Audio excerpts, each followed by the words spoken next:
Nous recevons aujourd'hui Dominique Boucher d'Avalanche Québec pour parler d'une nouvelle initiative estivale au profit de l'organisme.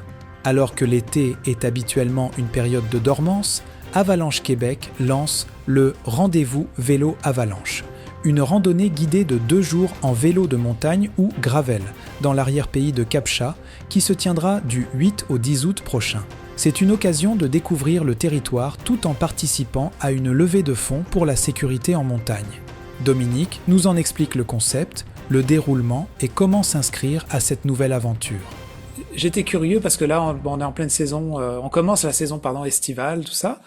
Je me demandais, je pense pas que je t'avais posé un peu ces questions-là, mais qu'est-ce que devient Avalanche Québec durant justement la période où il n'y a pas de neige? C'est en fait la pause estivale durant la période d'été.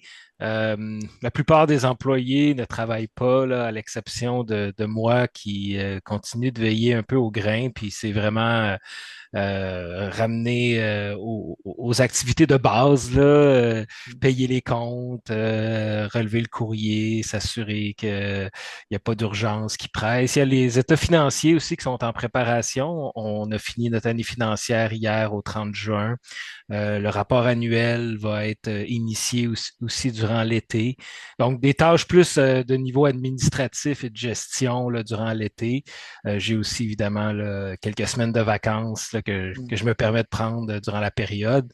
Mais essentiellement, c'est ça. Tout le monde est en pause. Là. Certains depuis le début mai, d'autres depuis le début juin. Mais pour la plupart, là, c'est ça. C'est soit un autre travail estival ou une pause bien méritée. Parce que je me demandais, est-ce que vous avez de l'équipement en montagne, comme des stations météo, tout ça? Est-ce que c'est des choses que vous allez justement vérifier dans les saisons où c'est pas, il y a moins de neige, peut-être?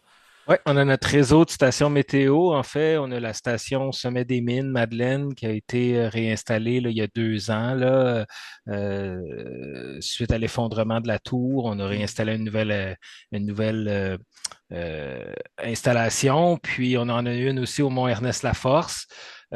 Étant donné que c'est très spécialisé comme équipement, c'est beaucoup d'électronique, c'est quand même pas tout le monde qui est à l'aise avec ce genre de matériel-là. Bon, on a une équipe externe qui travaille là-dessus. Là, c'est des consultants, ça fait plus de 10 ans qu'ils travaillent avec nous là, sur l'entretien estival des stations. Donc, habituellement, c'est quelques visites par été pour s'assurer là, du bon fonctionnement. Aussi, avec la nouvelle tour, la nouvelle installation qu'on a mis en place là, il y a 2 ans, il y a encore des équipements là, nouveaux qui vont être installés, là, notamment là, une web caméra au sommet des mines là, qui va être testée cet été. Donc c'est des petits projets de développement aussi qui se passent là, durant cette période-là. Ah, tu veux dire qu'on pourrait, le public pourrait consulter des images en direct, c'est ça, de ce qui se passe? C'est ce qu'on espère, là, d'être capable là, de pouvoir rendre ça disponible pour l'hiver prochain, probablement avec une espèce de panoramique là, qui serait actualisé peut-être aux demi-heures, aux heures, mais quand même là, de pouvoir donner aux gens là, une idée de ce qui se passe en haut avec la température, le vent. Donc, ça Mhm. permet quand même d'avoir des informations essentielles pour bien se préparer là, pour sortir en Ok. montagne. Mm. Bah, écoute, on se parle aujourd'hui parce que il y a quand même, vous allez être quand même assez actif, en tout cas au mois d'août. J'ai vu que vous avez un événement rendez-vous vélo Avalanche. Est-ce que tu veux nous parler? J'ai comme compris que ça allait vraiment être une sortie toute comme quelque chose d'inclus où les gens, une fois qu'on est embarqué dedans, c'est un projet où on va rouler pendant 2 jours. Veux-tu nous donner un peu plus de détails? Mhm. Oui, ben, l'idée est venue justement de profiter d'une période un peu plus tranquille de notre côté pour organiser une activité de levée de fonds.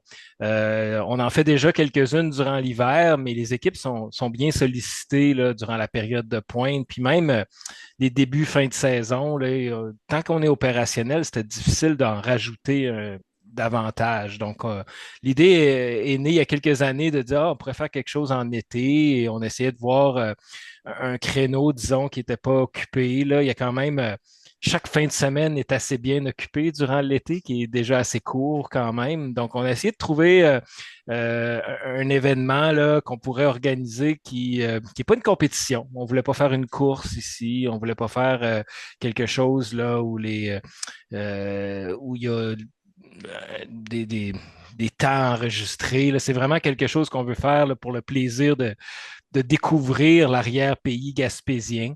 Quand je suis arrivé en Gaspésie il y a 25 ans, il existait un événement qui s'appelait le Vélogun. Ça se passait à Saint-Octave-de-l'Avenir. C'était durant la fin de semaine de fête du travail. Et il y avait plusieurs dizaines, voire centaines de cyclistes qui se donnaient rendez-vous là pour faire des distances en montagne, dans l'arrière-pays de Capcha.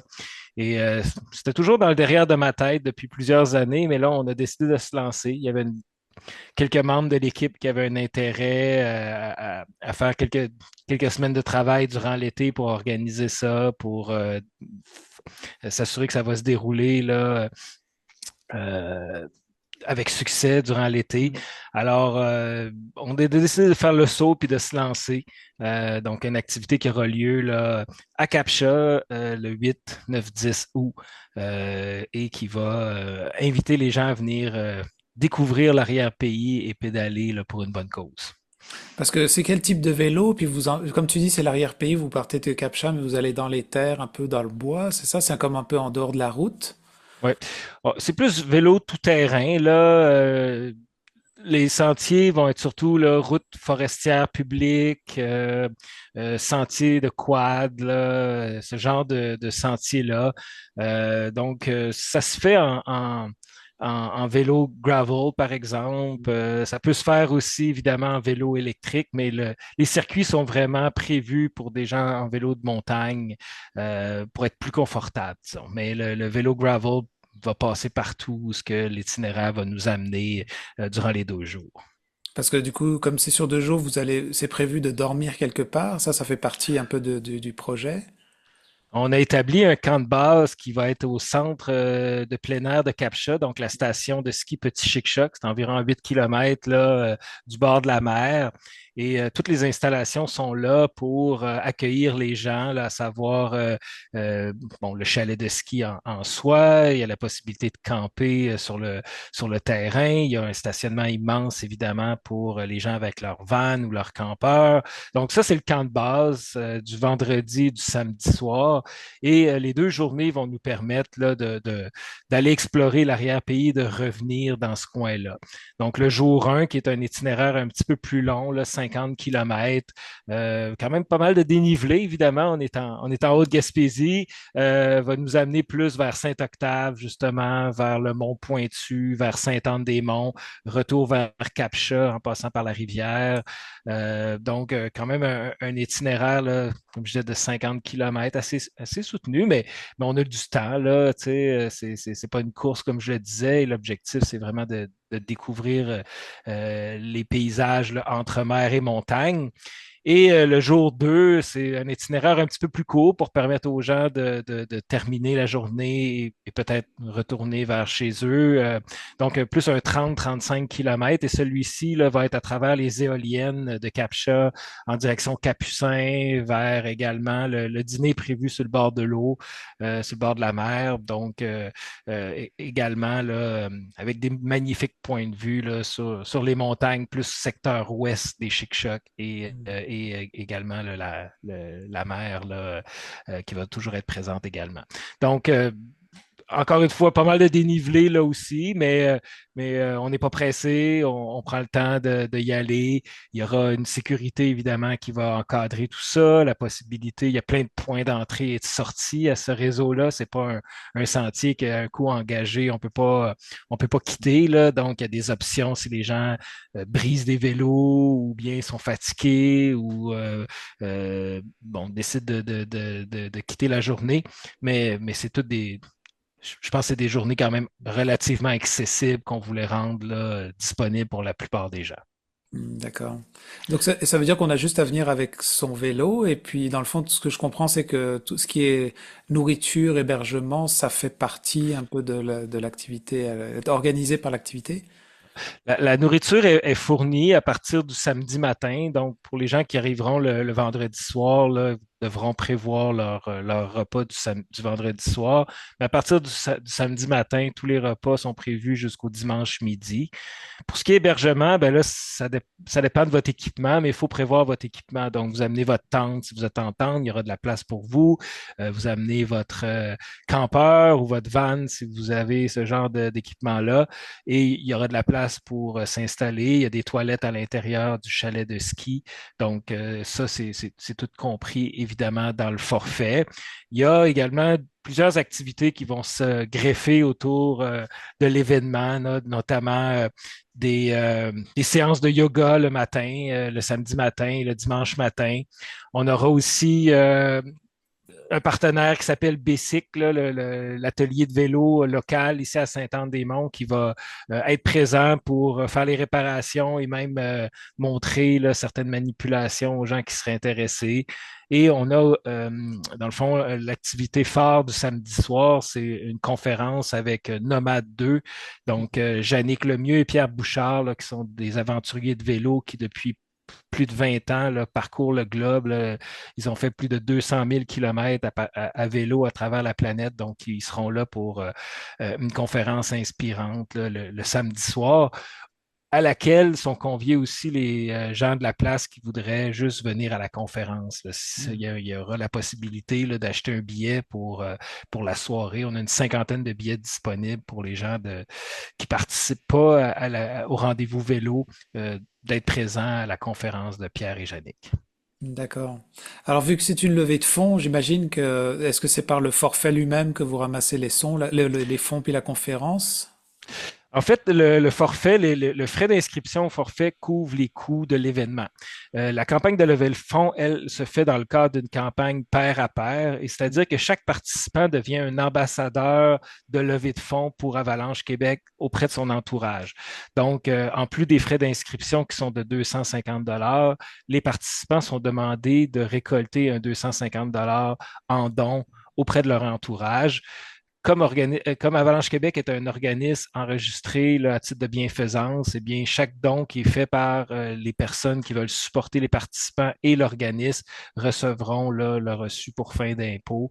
Et tout ça se fait automatiquement là, à travers la plateforme Zephy là, qui permet d'organiser la campagne de levée de fonds individuelle et générale pour l'événement et permet aussi de recueillir les fonds à travers leur plateforme sécurisée qui émet automatiquement les reçus pour fin d'impôt. Et ces fonds-là collectés, j'imagine, c'est pour soutenir vos activités d'Avalanche Québec au long de l'année, tout au long de l'année. Exactement. Pour les activités régulières là, de sensibilisation à la sécurité avalanche, donc les programmes, par exemple, de campagne de sensibilisation à l'automne qu'on fait, programme jeunesse, tournée de films, donc toutes ces activités-là qui nous permettent d'informer, de sensibiliser les gens à cette réalité-là qui est présente au Québec, mais qui est présente aussi dans d'autres régions que les Québécois fréquentent ils font des voyages de ski. Bon, bah maintenant que tu nous as bien donné le goût, comment est-ce qu'on s'inscrit? Ben, le point de chute, c'est avalanchequebec.ca/vélo 2025. Toute l'information est là, la description du forfait, le fonctionnement de la campagne pair à pair et les liens directs vers la plateforme Zephy pour s'inscrire et ensuite créer sa campagne de levée de fonds individuelle. C'est bien documenté. Il y a deux blogs là, qui sont aussi liés à la page là, avalanchequebec.ca/vélo 2025, dont le blog pour expliquer généralement comment ça va se passer et le blog aussi comment pour nous expliquer étape par étape comment créer notre campagne de levée de fonds. Donc, tous les détails sont là. Puis, il y a aussi, bon, évidemment, les coordonnées. Si jamais on rencontre un obstacle et on veut préciser quelque chose, il y a un courriel qui peut être envoyé et il y aura des gens pour y répondre. Est-ce qu'il y a un nombre de places limité? Effectivement, on vise un maximum de 50 personnes pour la première année pour nous aider justement à comprendre toutes la logistique qui va. Bon, on a une assez bonne idée, mais on veut quand même tester avant d'ouvrir plus large. Donc, avec 50, on s'était donné cet objectif-là pour tester le produit pour une première année. C'est un produit qu'on souhaite pouvoir être en mesure de revenir année après année. On a d'ailleurs une entente là, qui est avec la MRC pour pouvoir l'offrir minimalement 2 ans. Mais la vision, c'est de poursuivre ça dans le temps et aussi visiter d'autres secteurs de la MRC de la Haute-Gaspésie. Donc, on est à Captcha parce que la plupart des employés impliqués habitent à Captcha cette année et l'année prochaine, mais après ça, on pourrait se déplacer, par exemple, dans d'autres vallées comme Marsouis, Mont-Saint-Pierre, en direction peut-être même de Madeleine. Donc, il y aura la possibilité d'explorer d'autres secteurs pour offrir là, des itinéraires nouveaux comme ça aux gens qui voudront revenir année après année. En tout cas, merci beaucoup Dominique. Et j'imagine que pour s'inscrire, on a une date, il y a quand même une date butoir pour, avant l'événement. Oui, on a pour faire préparer tous les repas, tout ça, Hmm. là, on s'est donné environ une dizaine de jours avant l'événement, donc 1er août est la date D'accord. là, où on souhaite terminer les inscriptions, du moins le gros des inscriptions. Hmm. Merci beaucoup pour ton temps. Ça me fait plaisir. Merci de ton intérêt.